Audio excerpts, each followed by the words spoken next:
लगाओ। अगर नारा लगाना तो अपने अमल से नारा लगाओ, अपने किरदार से नारा लगाओ, अपने कैरेक्टर से नारा लगाओ। गुलाम नबी वो होता जो खाए तो उसके खाने की अदा बोले नबी नबी, उसके पीने की अदा बोले नबी नबी, उसके चलने की अदा बोले नबी नबी, उसकी हर हर धड़कन बोले नबी नबी। लोग चलते फिरते गए जब गुलाम नबी ऐसा है तो फिर इमामुल अंबिया कैसा होगा, जिसको देख करके खुदा याद आ जाए। मगर कभी गौर किया, बातें बहुत बड़ी बड़ी हैं मगर अमल के मैदान में कोरे। यहां से यहां तक जरा सुनो, तकरीर ये फैलाने का वक्त नहीं है, करता मगर फैलाने का वक्त नहीं है। ये भी अल्लाह का शुक्र है, इस वक्त पे अल्लाह ने तौफीक दी तो कुछ बोलने का मौका मिल रहा। ना खुशी अच्छी, ना हुज़्न मलाल अच्छा, खुदा जिस हाल में रखे वही हाल अच्छा। इस तरफ से लेकर के इधर तक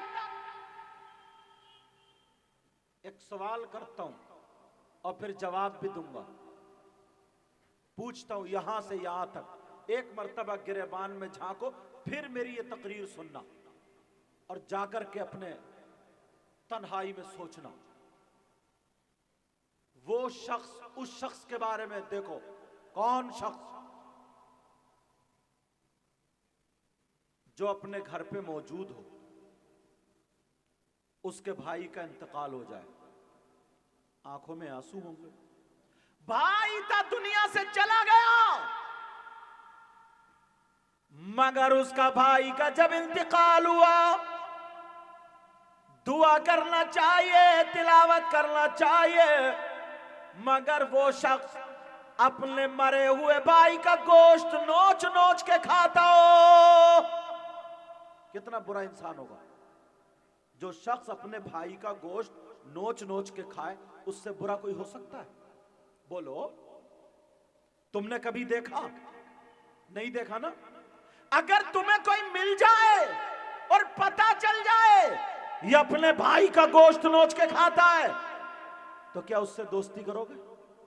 बोलो, बोलते रहो हाँ या ना, ताकि मुझे पता चले 3-4 बजे के बाद भी आप लोग जाग रहे हैं। कोई उसके साथ में दस्तरखान पे खाना खाएगा? कितना बुरा इंसान होगा, उससे रिश्तेदारी करेगा? और अगर तुम में से कोई हो तो तौबा करेगा? अगर आप में से कोई ऐसा हो तो तौबा करेगा? मैं ये कहता हूं आप लोगों में कम से कम 50% ऐसे हैं जो अपने मरे हुए भाई का गोश्त खाते हैं। अब आप कहेंगे कौन ऐसा? हसनैन आरिफी साहब, इनकी मोहब्बत भरी दावत पहुंची, अल्लाह बरकतें फरमाए। कौन है ऐसा? कभी गौर किया? कभी देखा टटोला? दूसरे पर बहुत उंगलियां उठाई। कौन है जो अपने मरे हुए भाई का गोश्त खाने जैसा हो? आप कहेंगे हमने आज तक नहीं देखा, हमने आज तक नहीं सुना। कैसा इंसान होगा? सारे गलत काम, और ये एक गलत काम ऐसा जो सबके अलग है। उसका सगा भाई मरा हुआ लेटा हो और वो अपने मरे हुए भाई का गोश्त खाता हो। आप कहेंगे कलकत्ता की सरजमीन पर कोई ऐसा नहीं है, मगर प्यारे जब बुलाया है तो मैं फुसफुसी बात नहीं, इधर की उधर करके नहीं जाऊंगा। जो बात कहूंगा जिम्मेदारी से कहूंगा, या तो कुरान से या हदीस से। जब दावा करूंगा तो दलील दे करके जाऊंगा।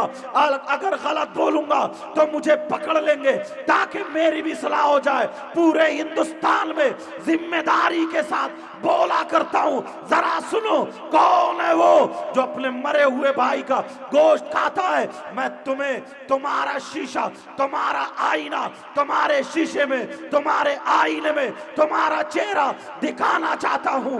आज हम बहुत कूद लिए हैं, आज हम बहुत शोर मचा लिए हैं, मगर एक मर्तबा देखो कौन है वो जो अपने मरे हुए भाई का गोश्त खाने जैसा हो। मेरी बात अगर लगे तो हो सकता कोई ये कह दे मैं इनकी बात नहीं मानता, अगर हजरत की बात हो कोई कह दे मैं नहीं मानता, मगर अल्लाह का कलाम है, अल्लाह का कलाम है। कुरान पाक पढ़ रहा हूं, पूरी दुनिया गलत हो सकती है मगर अल्लाह का कलाम गलत नहीं हो सकता। सुनो, अल्लाह फरमाता है वला यग़तब बादुकुम बादा अयुहिब्बु अहदुकुम अन याकुला लामा अखीही मैतन फकरीतुमु। इन लोगों से पूछो ये कुरान की आयत है कि नहीं, कुरान की आयत है, तर्जमा सुनो। अल्लाह फरमाता है अगर कोई आपस में एक दूसरे की गीबत करता है, चुगली करता है, बुराई करता है, पीठ पीछे बुराई करता है, मौला का फरमान गीबत करने वाला, चुगली करने वाला, पीठ पीछे बुराई करने वाला ऐसा है जैसे मरे हुए भाई का गोश्त खाने वाले। झांके हो कभी? अब ये जबान कितना बड़बड़ बड़बड़ बड़बड़ बड़बड़, दुकान पे तो बुराई, मकान पे तो बुराई, नमाज मस्जिद में पढ़ता है, मस्जिद की सीढ़ी पे बुराई कर रहा है, गीबत कर रहा है, और तुम में नहीं, अब हम मौलाना लोगों में भी ये बला फैल गई है। किसी एक मौलाना को मुद्दा बना, घंटों उसकी बुराई। कुरान है ये कुरान, पूरी दुनिया गलत हो सकती है मगर अल्लाह का कलाम गलत नहीं हो सकता। क्या हो सकता है बोलो? अल्लाह का कलाम गलत नहीं हो सकता, ये मेरे मौला का फरमान है। प्यारे हम हैं कहां, कितने पानी में हैं हम? एक मर्तबा सोच तो ले, जरा गौर तो करे। जब हश्र का मैदान, मीजान लगा होगा, तराजू, आमाल तोलने वाली उसको मीजान बोलते, मीजान लगा होगा, हिसाबो किताब होगा। अगर किसी ने नमाज नहीं पढ़ी, बहुत बड़ा गुनाह, बहुत बड़ा गुनाह, बहुत बड़ा गुनाह, बहुत बड़ी सजा, मगर अल्लाह अपने करम से उसे माफ फरमा देगा। और अगर आपने किसी की गीबत की है, बुराई की है, अब उसे बुलाया जाएगा, अल्लाह ताला उस वक्त तक माफ नहीं करेगा जब तक कि वो बंदा माफ ना कर दे जिसकी कि आपने गीबत की। कभी सोचा है, कभी गौर किया? उंगली उठा देते हैं। नबी ने फरमाया उतलुबुल इल्मा मिनल महदी इलल लहद, इल्म हासिल करो मां की गोद से गोर तक, कब्र तक। कौन सा ऐसा मदरसा है जिसमें 50 साल के बुजुर्गों का दाखिला होता हो, 40 साल के लोगों का दाखिला होता हो, 50 साल के लोगों का दाखिला होता हो? कौन सा ऐसा मदरसा है? कोई ऐसा मदरसा नहीं है। मुबारकबाद के लायक हैं कमेटी वाले।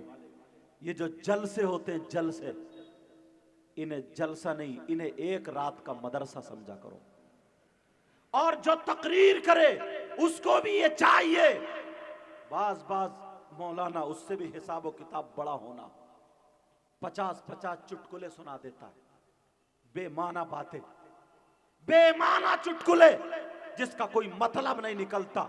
लोग हंस रहे, ठिट्ठे मार रहे, गुदगुदा के चले गए। हां, अगर कोई लतीफा ऐसा है जिसके बाद इस्लाह है, कहने की इजाजत है। ये जो 50-50, 100-100 रुपए, 1000-1000 रुपए जमा करके जो एक रात का ये मदरसा लगाते हो, तो आया करो तो पढ़ने की नियत से, सुनाया करो तो पढ़ाने की नियत से, ताकि हमारा आना भी कामयाब हो जाए और हमारा जाना भी कामयाब। और सुने एक बात,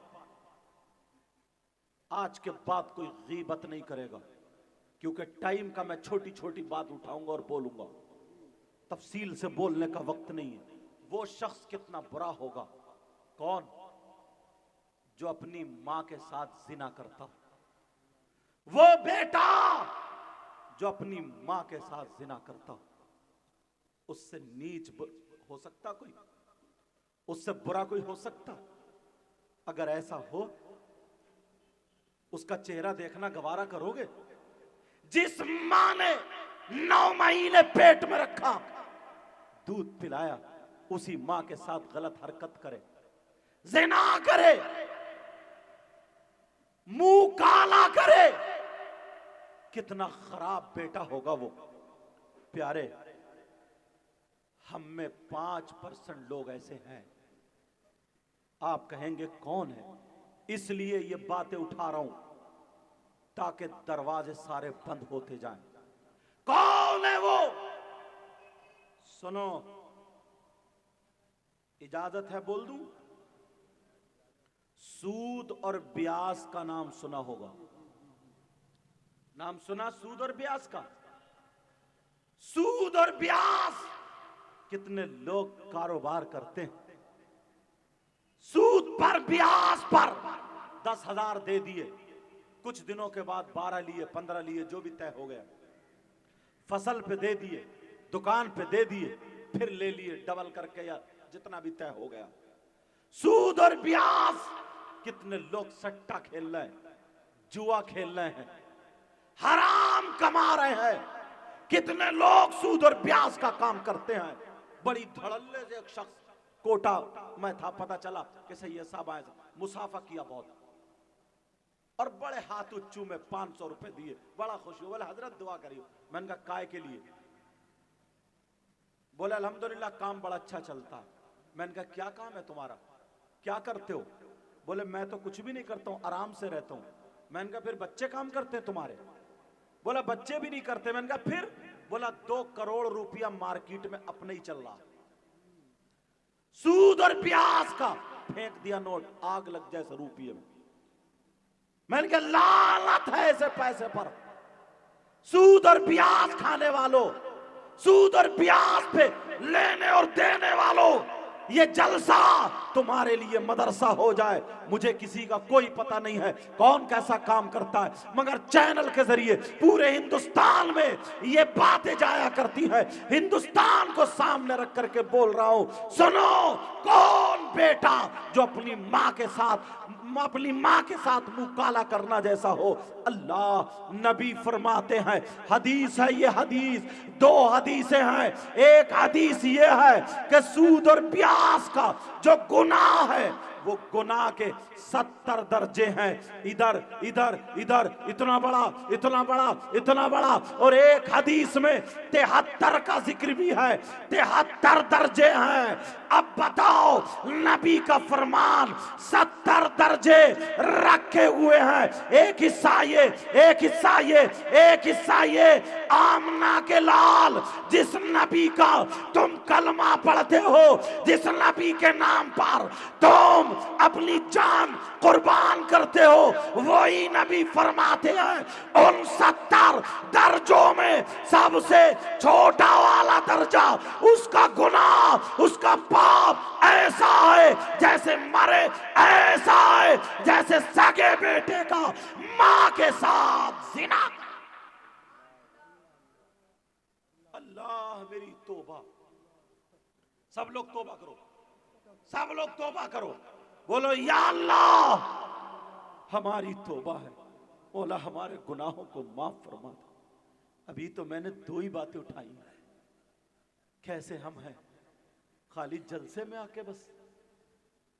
प्यारो,